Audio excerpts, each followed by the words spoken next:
It's Tuesday. That means it's Trading Tip Tuesday. Let's take a look at some Bollinger Bands, sort of the opposite of trend following strategies. I mainly use Bollinger Bands for lack of volatility situations. So they are the anti-moving average, the anti-Ichimoku cloud. When the cloud and moving averages don't work for me, I lean on Bollinger Bands to look for the next move. So this is from Investopedia. Bollinger Bands are a technical analysis tool developed by John Bollinger, a living, breathing person who is on Twitter and active and loves crypto.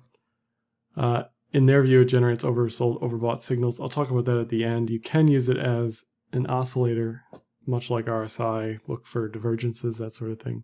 3 lines that compose the Bollinger Bands. Simple moving average, the 20 SMA, and you can adjust that if you want. I'm not going to talk about that in the video, but for crypto, 14 and 21 can work. Bollinger himself just recommends staying on 20. But what does he know? He developed the thing.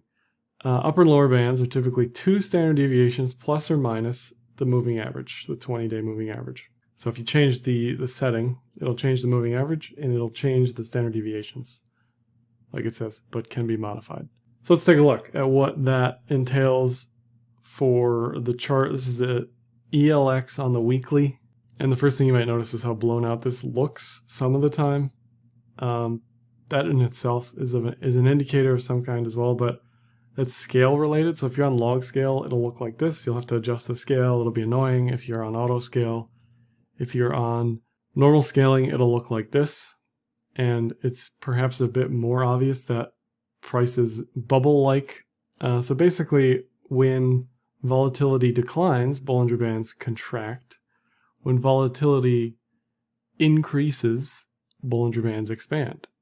And that should be the first lesson to take away. When Bollinger Bands look like the entirety of the chart, that's bubble-like conditions. Okay, so that's step 1 of looking at Bollinger Bands. Obviously, when the bands are tight, nothing's going on. When the bands are the entirety of the chart, it may be time to take a look at oversold, overbought conditions. So I use log chart for everything. That's why my charts are mainly going to look like this. Second thing you'll notice is when price gets above the bands, it's extremely strong in the bullish direction, and it's a good time to look for overbought conditions. When price is below the bands, the opposite is true. Good time to look for oversold conditions, sort of reversal type trades, that sort of thing. And then some of the time it'll just hug the band like it is now for ETH, which Bollinger calls walking the bands. It did so a little bit in 2017 as well, just surged above the bands. And then in late 2017 did the same. So that isn't necessarily an expectation for trend, just when it does this, it's extremely strong trend. It's an unusual situation. And if we look at BTC, again, this is the non-log scale, and you can see the squeezes here, squeezes here. You can quantify those squeezes. I'll talk about that in a second. And you can see where we are relative to where we were in 2017. We are just, surging way above the bands. It looks a little less obvious on log scale. But all the same is true, and this is true for any coin, any chart you look at from now until end of time. This indicator works. I get this question a lot. Does this work on the 1 minute time frame? Yes. But my caveats for lower time frame trades are always the same in that the expectations and the probabilities of how the indicator works goes down dramatically based on low time frames because your data capture is much lower. If you're looking at a week of data versus 6 hours of data, the probabilities decline. So your sizes should be appropriate for that. Your leverage should be appropriate for that. Your expectations for the trade should be appropriate for that. Your stop losses should be appropriate for that. See, people don't realize that, yeah, I can trade this on the 4 hour successfully, or I can trade this on the 30 minutes successfully and pretend like it's working out great. But at the end of the day, you're better off trading higher time frames for everything till the end of time, no matter what it is. Okay. So this is weekly. Again, it's just in 2017, 2016, the backtesting people, I mainly talk about this for them. People love to talk about backtesting and ask about backtesting.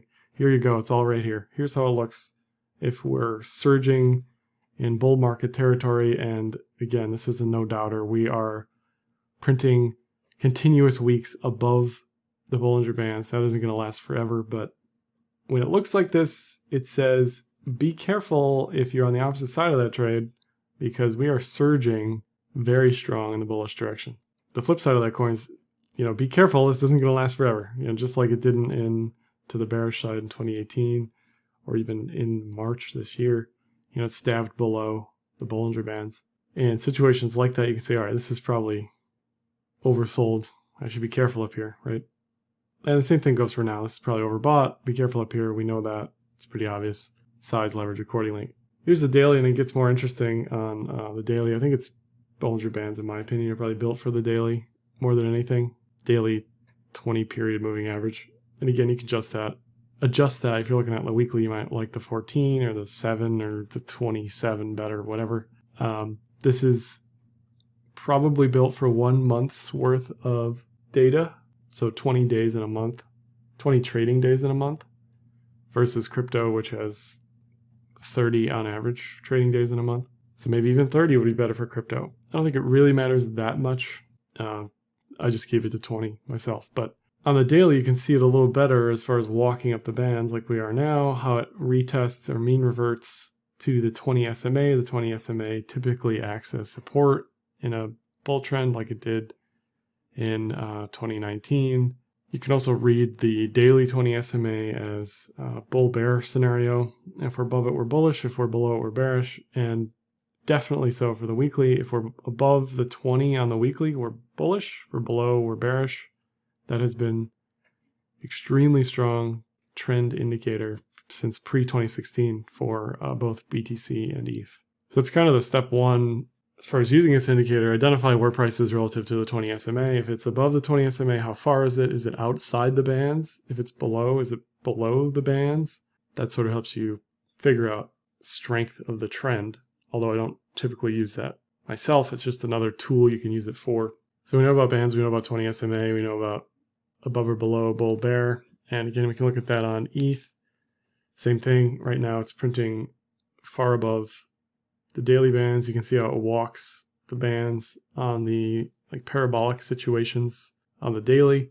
And none of this is necessarily tradable, but it helps you figure out overbought, oversold, arguably. I don't really use it for that. I mainly use it for periods of no volatility. So really the strength in Bollinger Bands for me, I have my trend stuff and I have my non-trend stuff. This is the non-trend stuff because it'll show me when volatility is low. Most people feel that when they realize price hasn't moved for 4 weeks, but this is a way to quantify it. And if we pop on something else called Bollinger Band width, I'm not going to explain how to add this particular indicator to the chart in this video, but this is called Bollinger Band width. And I've highlighted key areas on this chart. This is Doge BTC. Again, it can be anything. This is the weekly. Anything you want, any time frame, whatever, doesn't matter. So basically what this tells you is if price is below the 20 SMA and bands are tight, you're expecting bearish continuation. Below 20 SMA, bands are tight. Now, when it's below the 20 SMA for an extended period of time, before the squeeze, leading up to the squeeze, or during the squeeze, then the probability of that continuation goes up substantially. This is clearly not following any of those rules. It was below for a significant amount of time, popped up, didn't continue, and then, broke down. I think Bollinger calls that a head fake, but you could argue every single time this happens, it's a head fake, right? Do I know in this week that it's not a head fake? You don't know. So I don't really like that criteria or rule. Just sometimes it doesn't work out. The probability of this happening is slim, and you can see that eventually did die off, but this specifically was some TikTok stuff that, long story short, a bunch of retail people jumped in and got dumped on, but that certainly isn't the expectation for the indicator as far as what you should expect. If you're getting a squeeze and it's below the 20 SMA, you're expecting an increase of volatility below the 20 SMA, which means bearish continuation. Here's some better examples of that for Bitcoin. So if we look at two of the biggest squeezes on the daily in the past 2 years, one of them was in November 2018 and a more recent one in July 2020. And you'll see as this squeezes and is below the 20 SMA, it's predicting bearish continuation. And this here is predicting the opposite. We're squeezing with price creeping above the 20 SMA. It's predicting bullish continuation. Now, if you know anything about triangles or chart patterns, you can say to yourself, okay, this was a descending triangle. The expectation is bearish continuation. This was an equilateral triangle. The expectation is sort of 50-50, maybe slight bullish bias if it's coming off of a bullish rally, post-consolidation following a bullish rally. But this will help quantify it and sort of add to that confluence. It doesn't always look like clean triangles either. If we look at ETH, these were the biggest squeezes for ETH over the past 2 years, and it doesn't always work out either. So this was the most recent one in July. Extremely tight squeezes with price below the 20 SMA, and that ended up breaking up. We had a tight-ish squeeze in November 2018. That broke down despite sort of predicting a bullish situation.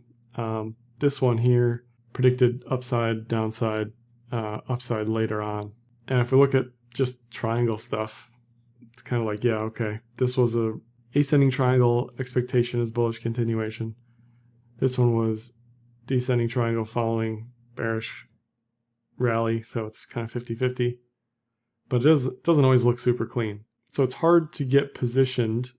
If I'm a trader, I'm looking at this, we're consolidating, we're below the 20 SMA.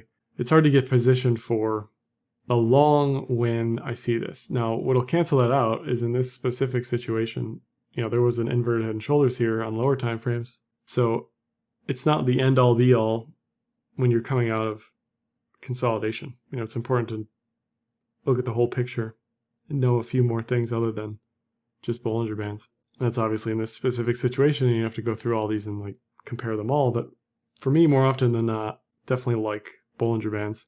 Here's another thing that's probably relevant to now is looking at overbought, oversold conditions. So this is %B. This is basically how far price is above or below the 20 SMA. So if it's above the 20 SMA and outside the bands, you're going to get prints above this arbitrary line 1, okay? And you'll notice this looks a lot like RSI because it's an oscillator, which it is. And I've adjusted the scale so you can't see the bottom, but the point here is if we're looking at, what does a macro top look like? So in overbought, oversold conditions, we're always looking for bullish or bearish divergences. If price makes a higher high on less momentum, the expectation is sooner rather than later that this will reverse, calm down, mean revert, consolidate, that sort of thing. The expectation is not just infinite bullish continuation if momentum is declining. So we can use %B, similar to RSI, and look for higher highs in price on declining momentum. So we got, if you ignore certain parts of this chart, sort of backtest this, you're getting a higher high here, you get a higher high in momentum, then you get a third high, a decline in momentum, so then the expectation is not continuation, mean reversion or relaxation, however you want to think about that. And if we look at these highs here, we get less and less highs. Just because you get, bearish div doesn't mean you can't get continuation, it just means the odds are lower. And on the third one, especially, the odds are even lower that, you'll get a fourth bullish continuation spike there. And we can look at now for ETH specifically, it's kind of a bit of a mess. And it is with BTC as well, even on RSI. You're getting less momentum than the previous spike, or more than the previous spike, but less than the two before it. So that's always a tough read. Say a weak bearish div is probably how I'd read that. But there's clearly some sort of decline in momentum compared to earlier this month for ETH. And if we sort of map that out for BTC and look at all the big bull bear divs, if we look at 2017, 2018, there was very clearly a bear div on that high. If we look at late 2018, very clearly a bull div on that high or that low. And then 2019 was one of these 3 drives where you get 3 highs and 3 declines in momentum compared to the previous highs. And right now we definitely have some sort of bear div on %B as you get higher highs there. And if we just compare that to RSI, sometimes it's cleaner, sometimes it's more obvious. It's more dramatic, I'd say. It's more exaggerated. Just looking at these 3, you can see how obvious that is on %B compared to RSI. It's kind of like a no doubt situation when you're looking at %B versus RSI. So Bollinger Bands are extremely useful for me, mainly for periods of consolidation, but you can also use them for overbought, oversold conditions and trend determination. You can use Bollinger Band width for looking at probabilities coming out of a squeeze, and you can look at % B for divergences and overbought, oversold conditions.